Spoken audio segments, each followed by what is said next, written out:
Friends, ನಾವು ನೆಟ್ಟ ಗಿಡಗಳು ಇಷ್ಟೊಂದು ಚೆನ್ನಾಗಿ ಹೂವಾಗಲಿಕ್ಕೆ ನಮ್ಮ ಹಿಂದೆ ಎಷ್ಟೊಂದು ಪರಿಶ್ರಮ ಇರುತ್ತೆ ಅಲ್ವಾ. ಹಾಗೆ ನೋಡಿ, ನಾನು ಸೇವಂತಿಗೆ ಗಿಡಗಳನ್ನು ನೆಡೋದನ್ನು ತೋರಿಸಿದ್ದೀನಿ. ಹಾಗೆ ರಿಪೋರ್ಟಿಂಗ್ ಮಾಡೋದನ್ನು ಕೂಡ ಒಂದೇ ವಿಡಿಯೋದಲ್ಲಿ ಎಲ್ಲವನ್ನು ತೋರಿಸಿದ್ದೀನಿ. ಇದು ಹೋದ ವರ್ಷದ ವಿಡಿಯೋ. ನೋಡಿ ಎಷ್ಟು ಚೆನ್ನಾಗಿ ಹೂವಾಗಿತ್ತು. ಈಗ ನಾನು ಅದಕ್ಕೆ ಏನೇನು ಮಾಡ್ತೀನಿ ಅಂತ ಹೇಳ್ತೀನಿ. ಅಂದರೆ ಅದಕ್ಕೆ ನಾವು ಕಾಲಕ್ಕೆ ಆಹಾರವನ್ನು ಕೊಡ್ತಾ ಇರಬೇಕು. ಅದಕ್ಕೆ ಏನೇನು ಬೇಕೋ ಅದನ್ನೆಲ್ಲ ಒದಗಿಸ್ತಾ ಇದ್ದರೆ ಮಾತ್ರ ಈ ರೀತಿ ಹೂವನ್ನು ನಾವು ನೋಡೋಕ್ಕೆ ಸಾಧ್ಯ. ಈ ತಿಂಗಳಲ್ಲಿ ನಾನು ಏನು ಮಾಡ್ತೀನಿ ಸೇವಂತಿಗೆ ಗಿಡಕ್ಕೆ ಅನ್ನೋದನ್ನು ತೋರಿಸ್ತೀನಿ ಬನ್ನಿ. ಎಷ್ಟು ಚೆನ್ನಾಗಿ ಹೂವಾಗಿತ್ತು ಅಂದರೆ ನಂಬೋಕೆ ಆಗಲ್ಲ. ಇದು ಹೋದ ವರ್ಷ ಆಗಿರುವಂಥ ಗಿಡಗಳು. ಹಾಗೆ ವಾತಾವರಣ ಕೂಡ ಅದೇ ರೀತಿ ಆಗಿರಬೇಕು. ಹಾಗೆ ಇವೆಲ್ಲವನ್ನು ನಾವು ಮಾಡಲೇಬೇಕಾಗತ್ತೆ. ಇವೀಗ ಏನೇನು ಮಾಡ್ತೀನಿ ಅಂತ ತೋರಿಸ್ತೀನಿ ಬನ್ನಿ. ಇದೇ ರೀತಿ ವಿಡಿಯೋಸ್ ಬೇಕು ಅಂದರೆ ನೀವು ನನ್ನ ಚಾನಲ್ನ ಸಬ್ಸ್ಕ್ರೈಬ್ ಮಾಡ್ಕೊಳ್ಳಿ. ಹಾಗೆ ಒಂದು ಲೈಕ್ ಮಾಡಿಬಿಡಿ. ನಿಮಗೆ ಯಾವುದಾದ್ರೂ ಗೊಬ್ಬರಗಳು ಮತ್ತು ಗಾರ್ಡನಿಂಗ್ ಐಟಮ್ಗಳು ಬೇಕಾದರೆ ನಾನು ಫ್ಲಿಪ್ಕಾರ್ಟ್ ಲಿಂಕನ್ನು ಹಾಕ್ತೀನಿ, ತರಿಸ್ಕೊಳ್ಳಿ. ಇನ್ಮೇಲೆ ನಮಗೆ ಗೊಬ್ಬರಗಳು ಜಾಸ್ತಿ ಬೇಕಾಗತ್ತೆ, ಡ್ರೈ ಗೊಬ್ಬರಗಳೆಲ್ಲ. ಹಾಗಾಗಿ ನಾನು ಹಾಕಿರ್ತೀನಿ, ಬೇಕಾದವರು ತರಿಸ್ಕೊಳ್ಳಿ. ಗ್ರಾಫ್ಟಿಂಗ್ ಟೇಪು, ಗ್ರಾಫ್ಟಿಂಗನ್ನು ನಾನು ಹಿಂದಿನ ವಿಡಿಯೋದಲ್ಲಿ ಮಾಡೋದನ್ನು ತೋರಿಸಿದ್ದೆ. ಗ್ರಾಫ್ಟಿಂಗ್ ನೈಪೆಲ್ಲ ಬೇಕಾದರೆ ತರಿಸ್ಕೊಳ್ಳಿ, ಹಾಕಿದ್ದೀನಿ. ಪ್ರತಿಯೊಂದು ವಿಡಿಯೋದಲ್ಲೂ ಹಾಕ್ತಾ ಹೋಗ್ತೀನಿ. ನೋಡ್ಬೋದು ಇಲ್ಲಿ ನಾನು ಇದೆಲ್ಲ ಹಳೇ ಗಿಡ ಸಸಿಗಳು ತುಂಬ ಚೆನ್ನಾಗೇ ಇತ್ತು. ಅದನ್ನು ಕೀಳೋ ಬದಲು ಒಂದು ಸ್ವಲ್ಪನಾದರೂ ಹೂವಾಗತ್ತೆ. ನಾವೀಗ ಸ್ವಲ್ಪ ಪಾಟಿಂಗ್ ಮಿಕ್ಸ್ನೆಲ್ಲ ಹಾಕಿ ಆ ಮಣ್ಣನ್ನು ಲೂಸ್ ಮಾಡಿ ಪಾಟಿಂಗ್ ಮಿಕ್ಸ್ನ ಹಾಕಿ ಗಿಡಗಳನ್ನೆಲ್ಲ ಸರಿಯಾಗಿ ಕಟ್ಟಿಕೊಟ್ರೆ, ಈ ನೋಡಿ ಈ ಬ್ರ್ಯಾಂಚಸ್ಸನ್ನೆಲ್ಲ ಕಟ್ ಮಾಡಿಬಿಡ್ತೀನಿ. ಹಳೆ ಬ್ರ್ಯಾಂಚಸ್ಸನ್ನೆಲ್ಲ ಕಟ್ ಮಾಡಿ ಹೊಸದಾಗಿ ಏನು ಬಂದಿದೆ ಆ ಬ್ರ್ಯಾಂಚಸ್ಸನ್ನು ಇಟ್ಟು ಅದಕ್ಕೆ ಸ್ವಲ್ಪ ಗೊಬ್ಬರವನ್ನು ಹಾಕಿ ಆ ಕೆಳಗಿನ ಎಲೆಗಳನ್ನೆಲ್ಲ ತೆಗೆದು ಕ್ಲೀನ್ ಮಾಡಿ ಕೊಡ್ತೀನಿ. ಅದಕ್ಕೆ ಗೊಬ್ಬರ ಮತ್ತು ಪಾಟಿಂಗ್ ಮಿಕ್ಸ್ನೇ ಹಾಕ್ತೀನಿ. ಪಾಟಿಂಗ್ ಮಿಕ್ಸ್ ನಾನು ಯಾವ ರೀತಿ ಇಟ್ಕೋತೀನಿ ಅಂತ ನಿಮಗೆಲ್ರಿಗೂ ಗೊತ್ತೇ ಇದೆ. ಆದಷ್ಟು ನೀನು ಹಿಂದಿನ ವಿಡಿಯೋ ಎಲ್ಲ ನೋಡಿಲ್ಲ ಅಂದರೆ ಹೇಳ್ತೀನಿ ಕೇಳಿ. ನಾನು ಭತ್ತದ ಹೊಟ್ಟು ಒಂದು ಪಾರ್ಟ್ ಹಾಕಿದರೆ ಮಣ್ಣು ಮತ್ತು ಗೊಬ್ಬರ ಅದನ್ನು ಕೂಡ ಒಂದೊಂದು ಪಾರ್ಟ್ ಹಾಕಿ ಪಾಟಿಂಗ್ ಮಿಕ್ಸ್ನ ಮಾಡಿಟ್ಕೊಂಡಿರ್ತೀನಿ. ನೋಡಿ, ಆ ಪಾಟಿಂಗ್ ಮಿಕ್ಸ್ನೇ ನಾನು ಇವೆಲ್ಲದಕ್ಕೂ ಹಾಕ್ತೀನಿ, ಆಲ್ಮೋಸ್ಟ್ ಎಲ್ಲದಕ್ಕೂ. ಹಾಗೆ ನೋಡಿ, ಆ ಗಿಡಗಳನ್ನೆಲ್ಲ ಕೋಲಿಂದ ಕಟ್ಟೋದು ಕೂಡ ತುಂಬ ಇಂಪಾರ್ಟೆಂಟು, ಇಲ್ಲಾಂದರೆ ಮುರಿದು ಹೋಗಿಬಿಡತ್ತೆ. ಹಾಗಾಗಿ ಅದನ್ನೆಲ್ಲ ಕೋಲಿಂದ ಕಟ್ಟಿ ಅದಕ್ಕೆ ಗೊಬ್ಬರವನ್ನು ಹಾಕಿ ಕೊಡ್ತೀನಿ. ಸ್ವಲ್ಪ ಗೊಬ್ಬರವನ್ನು ಕೂಡ ಜಾಸ್ತಿ ಹಾಕ್ಕೋತೀನಿ. ಈ ಗಿಡಕ್ಕೆ ಸ್ವಲ್ಪ ಗೊಬ್ಬರ ಜಾಸ್ತಿ ಬೇಕಾಗತ್ತೆ. ಪಾಟಿಂಗ್ ಮಿಕ್ಸ್ನಕ್ಕಿಂತ ಹೆಚ್ಚು ಗೊಬ್ಬರ ಇದಕ್ಕೆ ಬೇಕಾಗತ್ತೆ. ಹಾಗಾಗಿ ನೋಡಿ, ಅದರ ಮಣ್ಣನ್ನು ಲೂಸ್ ಮಾಡಿಕೊಂಡು ಸ್ವಲ್ಪ ಪಾಟಿಂಗ್ ಮಿಕ್ಸು ಗೊಬ್ಬರವನ್ನು ಹಾಕಿ ಕೊಡ್ತೀನಿ.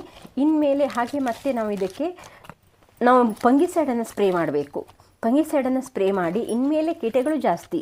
ಹಾಗಾಗಿ ನಾವು ಅದಕ್ಕೆ ಲಿಕ್ವಿಡ್ ಕೂಡ ಹಾಕಬೇಕು ಮತ್ತು ಅದಕ್ಕೆ ಬೇಕಾಗುವಂಥ ಪೆಸ್ಟಿಸೈಡ್ ಕೂಡ ನಾವು ಸ್ಪ್ರೇ ಮಾಡ್ತಾ ಇರಬೇಕಾಗತ್ತೆ. ಅದನ್ನೆಲ್ಲ ಸ್ಪ್ರೇ ಮಾಡ್ತೀನಿ ನಾನು. ನನ್ನ ಚಾನಲ್ಗೆ ಹೋದರೆ ಒಂದಷ್ಟು ಪೆಸ್ಟಿಸೈಡು ಮತ್ತು ಫರ್ಟಿಲೈಸರ್ ಅಂತೂ ತುಂಬಾ ಇದೆ. ನೀವು ಅದನ್ನೆಲ್ಲ ಮಾಡಿ ಹಾಕಿ ಆಗ ಚೆನ್ನಾಗಿ ಬರುತ್ತೆ. ನೋಡಿ ಎಷ್ಟು ಚೆನ್ನಾಗಿ ಕೆಳಗಡೆ ಬೇರು ಹೋಗಿದೆ. ಅಲ್ಲಿ ಸ್ವಲ್ಪ ನೆಲದಲ್ಲಿ ನಾನು ಇಟ್ಟಿದ್ದೆ. ನೋಡಿ ಎಷ್ಟು ಚೆನ್ನಾಗಿ ಬಂದಿದೆ. ಇದೊಂದು 2 ಗಿಡ ತುಂಬ ಚೆನ್ನಾಗಿದೆ. ತುಂಬ ಚೆನ್ನಾಗಿ ಹೂವಾಗತ್ತೆ. ಮತ್ತು ನಾವು ಇನ್ಮೇಲೆ ಮಳೆ ಬರುತ್ತಲ್ಲ, ಮಳೆ ನೀರು ತಾಗದೇ ಇರೋ ಹಾಗೆ ಇದನ್ನು ಕಾಪಾಡ್ಕೋಬೇಕು. ಹಳೆ ಗಿಡಕ್ಕೆ ನಾನು ಇವಿಷ್ಟನ್ನು ಮಾಡಿದೆ ಅಷ್ಟೇ, ಮತ್ತೇನು ಅಷ್ಟೊಂದು ಮಾಡಲಿಲ್ಲ. ಈಗ ಹೊಸ ಗಿಡಕ್ಕೆ ಏನೇನು ಮಾಡಿದ್ದೀನಿ ಅಂತ ತೋರಿಸ್ತೀನಿ. ನೋಡಿ, ಈ ಎಲ್ಲ ಗಿಡಗಳು ನಾನು ಕಟ್ಟೆ ಮೇಲೆ ಇಟ್ಟಿದ್ನಲ್ಲ, ಅಲ್ಲಿ ಸ್ವಲ್ಪ ಪ್ರಮಾಣದಲ್ಲಿ ಬಿಸಿಲು ಬರ್ತಾ ಇದೆ. ಅಂದರೆ ಈ ಏಪ್ರಿಲ್ ಮೇ ಟೈಮಲ್ಲಿ ನಮಗೆ ಬೇಸಿಗೆ ಬಿಸಿಲು, ಬೆಳಗ್ಗಿನ ಟೈಮ್ ಬಿಸಿಲು ಬಂದರೆ ಸಾಕಾಗತ್ತೆ. ಆ ರೀತಿ ಇಟ್ಟಿದ್ದೀನಿ. ಕೆಲವೊಂದು ಮೊಗ್ಗು ಕೂಡ ಬಿಡ್ತಾ ಇದೆ. ಹೈಬ್ರಿಡ್ ಸೇವಂತಿಗೆ ಕೂಡ ದಪ್ಪದಾಗಿ ಮೊಗ್ಗುಗಳು ಬಂದಿದೆ. ಈಗ ಕೆಲವೊಂದು ಮೊಗ್ಗುಗಳು ಕೂಡ ಬರುತ್ತೆ. ನೋಡಿ, ಇಷ್ಟೊಂದು ಉದ್ದವಾಗಿ ಬೆಳೆದ್ಬಿಟ್ಟಿದೆ. ನಾನು ಅದಕ್ಕೆ ಯಾವುದೇ ಸಪೋರ್ಟನ್ನು ಕೊಟ್ಟಿಲ್ಲ. ಈಗ ನಾವು ಅದಕ್ಕೆ ಸಪೋರ್ಟನ್ನು ಕೊಡಬೇಕು. ಅದು ಯಾವ ರೀತಿ ಅಂತ ತೋರಿಸ್ತೀನಿ. ನೋಡ್ಬೋದು, ಈ ರೀತಿ ಒಂದು ಉದ್ದವಾದ ಕೋಲನ್ನು ತಗೋತೀನಿ. ಸ್ವಲ್ಪ ಕೆಳಗಡೆ ಚೂಪ ಇರಬೇಕು, ಆ ರೀತಿ ಇರೋದನ್ನು.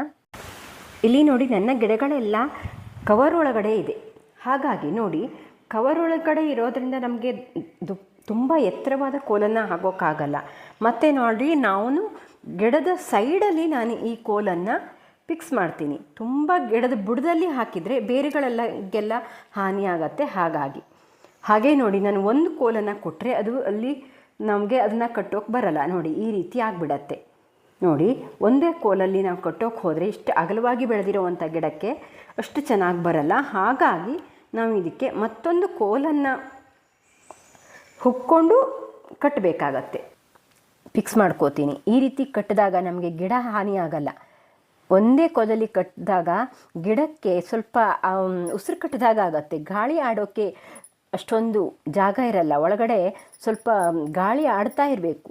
ಮತ್ತು ಗಿಡ ಅಷ್ಟು ಚೆನ್ನಾಗಿ ಬರಲ್ಲ. ಒಂದೇ ಕೋಲಲ್ಲಿ ಕಟ್ಟಿದಾಗ ಗಿಡಕ್ಕೆ ಸ್ವಲ್ಪ ಇಫೆಕ್ಟ್ ಆಗುತ್ತೆ, ಇಷ್ಟೊಂದು ಅಗಲವಾಗಿ ಬೆಳೆದಿರುವಂಥ ಗಿಡವನ್ನು. ಅದಿಲ್ಲ ಅಂದರೆ ನೀವು ಒಂದೊಂದು ಕೋಲನ್ನು ಕೂಡ ಕಟ್ಬೋದು, ಅಗಲವಾಗಿ ಬೆಳೆದೇ ಇರೋದನ್ನು. ನೋಡಿ, ನಾನು ಇವೆಲ್ಲವನ್ನು ಪಿಂಚಿಂಗ್ ಮಾಡಿದ್ದೆ. ಪಿಂಚಿಂಗ್ ಇನ್ಮೇಲೆ ನೀವು ತುಂಬ ಪಿಂಚಿಂಗ್ ಮಾಡಿದರೆ ಹೂ ಸಣ್ಣ ಆಗಿಬಿಡತ್ತೆ. ಆ ವೆರೈಟಿ ನೋಡಿಕೊಂಡು ಪಿಂಚಿಂಗ್ ಮಾಡೋದು ಒಳ್ಳೆಯದು.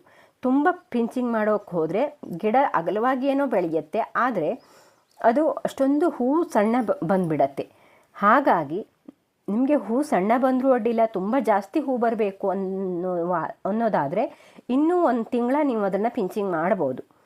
ಕೆಲವೊಂದು ನೋಡಿ, ನಾನು ಇನ್ನು ಮೇಲೆ ಪಿಂಚಿಂಗ್ ಮಾಡಲ್ಲ. ಈಗ 2-3 ಬಾರಿ ನಾನು ಇದನ್ನು ಪಿಂಚಿಂಗ್ ಮಾಡಿದ್ದೀನಿ. ಈ ಗಿಡವನ್ನು ನಾನು ಪಿಂಚಿಂಗ್ ಮಾಡಲ್ಲ, ಯಾಕಂದರೆ ಇದು ಸ್ವಲ್ಪ ಹೈಬ್ರಿಡ್ ಗಿಡ. ಹಾಗಾಗಿ ನೋಡಿ, ಈ ಕಡೆ ಬಂತಲ್ಲ, ಆಮೇಲೆ ನಾಳೆ ಆ ಕಡೆ ಅಂದರೆ ಆ ಸೂರ್ಯನ ಕಿರಣ ಎಲ್ಲಿ ಬರುತ್ತೋ ಅಲ್ಲಿ ಅದು ತಿರುಗ್ಕೊಳ್ಳುತ್ತೆ. ನೋಡ್ಬೋದು, ಇದೆಲ್ಲ ಸಣ್ಣದಾಗಿ ಬೆಳೆದಿದೆ. ಅದಕ್ಕೆಲ್ಲ ಒಂದೊಂದು ಕೋಲನ್ನು ಕೊಟ್ಟರು ಕೂಡ ಸಾಕಾಗತ್ತೆ. ಹಾಗಾಗಿ ಆ ಗಿಡದ ಸೈಜ್ ನೋಡಿಕೊಂಡು 1 ಕೋಲನ್ನು ಕೊಡಬೇಕು, 2 ಕೋಲನ್ನು ಕೊಡಬೇಕು ಅನ್ನೋದನ್ನು ನಾವೇ ಡಿಸೈಡ್ ಮಾಡಬೇಕು.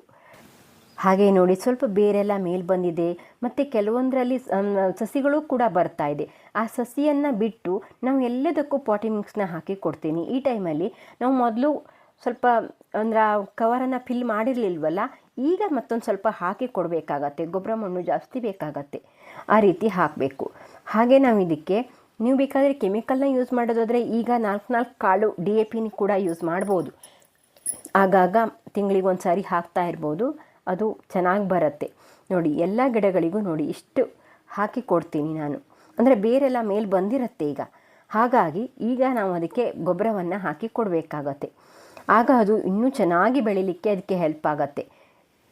ನೋಡ್ಬೋದು, ಇದು ನಾನು ಈ ನಮ್ಮ ಮನೆ ಸೈಡಲ್ಲಿ ಇಟ್ಟಿದ್ದೀನಿ. ಅಂದರೆ ಮಳೆ ನೀರು ತಾಗಲ್ವಲ್ಲ, ಈಗ ಒಂದೊಂದು ಮಳೆ ಬಂದುಬಿಡತ್ತೆ. ಹಾಗಾಗಿ ಅಲ್ಲಿ ನಾನು ಅದನ್ನು ಇಟ್ಕೊಂಡಿದ್ದೀನಿ. ಒಂದೊಂದು ಮಳೆನೂ ಕೂಡ ಬರಬಾರ್ದು, ಮತ್ತು ಮಳೆ ನೀರು ತಾಗಬಾರ್ದು. ಆದಷ್ಟು ಬಿಸಿಲು ಬರುವಂಥ ಜಾಗದಲ್ಲಿ ಅದನ್ನು ನಾವು ಪ್ರೊಟೆಕ್ಟ್ ಮಾಡಿ ಇಟ್ಕೋಬೇಕಾಗತ್ತೆ. ಹಾಗೆ ನಾವು ಇದಕ್ಕೆ ಪೆಸ್ಟಿಸೈಡನ್ನು ಕೂಡ ನಾವು ಸ್ಪ್ರೇ ಮಾಡ್ತಾ ಇರಬೇಕು. ಇದಕ್ಕೂ ಕೂಡ ನೋಡಿ, ಮೊಗ್ಗೆಲ್ಲ ಬರ್ತಾ ಇದೆ. ಈ ಮೊಗ್ಗೆಲ್ಲ ಹಾಳಾಗದೇ ಇರೋ ಹಾಗೆ ನಾವು ಈಗ ಪೆಸ್ಟಿಸೈಡನ್ನು ಸ್ಪ್ರೇ ಮಾಡಬೇಕು. ನಾನು ಮಜ್ಜಿಗೆ ಮತ್ತು ಇಂಗು ಈ ಪೆಸ್ಟಿಸೈಡನ್ನೆಲ್ಲ ಹಾಕಿದ್ದೀನಲ್ಲ, ಅದನ್ನೆಲ್ಲ ನಾನು ಸ್ಪ್ರೇ ಮಾಡ್ತೀನಿ. ಮತ್ತು ಇಲ್ಲಾಂದರೆ ನಿಮಗೆ ಯಾವ ಪೆಸ್ಟಿಸೈಡ್ ಇದೆಯೋ ಅದನ್ನು ಕೂಡ ನೀವು ಸ್ಪ್ರೇ ಮಾಡ್ಬೋದು. ಆದಷ್ಟು ಆರ್ಗ್ಯಾನಿಕ್ ಆಗಿ ಮಾಡಿ. ನಾನು ತುಂಬ ಕೆಮಿಕಲ್ನ ಯೂಸ್ ಮಾಡಲ್ಲ. ನೋಡ್ಬೋದು, ಈ ರೀತಿ ಗಿಡಗಳು ಮೊಗ್ಗೆಲ್ಲ ಬಂದಿದೆ. ಇಷ್ಟು ಚೆನ್ನಾಗಿ ಮೊಗ್ಗು ಬಂದಿದೆ. ಕೆಲವೊಂದಂತೂ ತುಂಬ ಮೊಗ್ಗು ಬಂದಿದೆ. ಇನ್ಮೇಲೆ ನಾನು ಕೆಲವೊಂದು ಗಿಡಗಳನ್ನು ಪಿಂಚಿಂಗ್ ಮಾಡಲ್ಲ, ಕೆಲವೊಂದು ಗಿಡಗಳನ್ನು ಪಿಂಚಿಂಗ್ ಮಾಡ್ತೀನಿ. ನನ್ನ ಗಿಡಗಳು ಮೊದಲು ನೆಟ್ಟಿರೋದು ಈ ಟೈಪಲ್ಲಿ ಇದೆ. ಇನ್ನೂ ಕೆಲವೊಂದು ರಿಪೋರ್ಟಿಂಗ್ ಮಾಡೋ ಗಿಡಗಳು ಕೂಡ ಇವೆ. ನೋಡ್ಬೋದು, ಇಲ್ಲಿ ಸ್ವಲ್ಪ ಆಮೇಲೆ ರಿಪೋರ್ಟಿಂಗ್ ಮಾಡಿದ್ದೀನಿ. ನಾವು ರಿಪೋರ್ಟಿಂಗ್ ಮಾಡದೆ ಹೋದರೆ ಗಿಡ ಅಷ್ಟೊಂದು ಚೆನ್ನಾಗಿ ಬರಲ್ಲ. ಇದೆಲ್ಲ ಆಮೇಲೆ ರಿಪೋರ್ಟಿಂಗ್ ಮಾಡಿರೋದು, ಕೆಳಗಡೆ ಇರೋದು, ಮೇಲ್ಗಡೆ ಇರೋದು ಮೊದಲೇ ಮಾಡಿರೋದು. ಹಾಗೆ ಅದು ಸ್ಟೆಪ್ ಬೈ ಸ್ಟೆಪ್ ನಾವು ಗಿಡಗಳನ್ನು ಮಾಡ್ತಾ ಇರ್ತೀನಿ. ಒಂದೇ ಸಾರಿ ಹೂವಾಗಿಬಿಟ್ರೆ ಅಷ್ಟೊಂದು ಒಂದೇ ಸಾರಿ ಹೂವಾಗಿ ಮುಗಿದೋಗ್ಬಿಡತ್ತಲ್ಲ. ಹಾಗಾಗಿ ಆಗಾಗ ಆ ಗಿಡಗಳನ್ನು ನೆಡ್ತಾ ಬಂದರೆ ಗಿಡಗಳು ಚೆನ್ನಾಗಿ ಬರುತ್ತೆ. ನೋಡ್ಬೋದು, ಈ ರೀತಿ ಇದೆ ನನ್ನ ಗಿಡಗಳು. ಹಾಗೆ ನಾವು ಇದಕ್ಕೆ ಅಕ್ಕಿ ತೊಳೆದ ನೀರು, ಬೇಳೆ ತೊಳೆದ ನೀರು ಅವನ್ನೆಲ್ಲ ಹಾಕ್ತಾ ಬಂದರೆ ಗಿಡ ತುಂಬ ಚೆನ್ನಾಗಿ ಬರುತ್ತೆ. ನಾನು ಮೊನ್ನೆ ಅಕ್ಕಿ ತೊಳೆದ ನೀರಿಂದ ಮಾಡಿರುವಂಥ ಫರ್ಟಿಲೈಸರ್ನ ಕೂಡ ಇದಕ್ಕೆ ಹಾಕಿದ್ದೀನಿ. ಮತ್ತು ನೋಡಿ, ಪಿಂಚಿಂಗ್ ಈ ಗಿಡವನ್ನು ಮತ್ತೆ ಒಂದು ಸ್ವಲ್ಪ ಪಿಂಚಿಂಗ್ ಮಾಡ್ತೀನಿ. ಇದು ಸ್ವಲ್ಪ ಸಣ್ಣದಾಗಿತ್ತು ನೋಡಿ, ಈ ರೀತಿ ಪಿಂಚಿಂಗ್ ಮಾಡಬೇಕು. ನೋಡಿ, ಆ ಗಿಡವನ್ನೆಲ್ಲ ಮತ್ತೆ ಪಿಂಚಿಂಗ್ ಮಾಡ್ತೀನಿ. ಇದೆಲ್ಲ ಸ್ವಲ್ಪ ಸಣ್ಣ ಗಿಡಗಳೇ ಇದೆ, ಮತ್ತು ಸಣ್ಣ ವೆರೈಟಿ, ಅದನ್ನು ಮತ್ತೆ ಪಿಂಚಿಂಗ್ ಮಾಡ್ತೀನಿ. ಈಗಲೂ ಕೂಡ ಮಾಡ್ಬೋದು ಕೆಲವೊಂದು ವೆರೈಟಿನ. ನೋಡ್ಬೋದು, ಈ ರೀತಿ ಪಿಂಚಿಂಗ್ ಮಾಡಿ ಅದಕ್ಕೆ ಗೊಬ್ಬರವನ್ನು ಹಾಕಿ ಮತ್ತು ಫರ್ಟಿಲೈಸರ್ನೂ ಕೂಡ ಹಾಕಿ ಪೆಸ್ಟಿಸೈಡ್ನೂ ಕೂಡ ಹಾಕಿ ಕೊಟ್ಟರೆ ಇನ್ಮೇಲೆ ಚೆನ್ನಾಗಿ ಬರುತ್ತೆ. ಈ ವಿಡಿಯೋನ ಪೂರ್ತಿ ನೋಡಿದ್ದಕ್ಕೆ ಧನ್ಯವಾದ.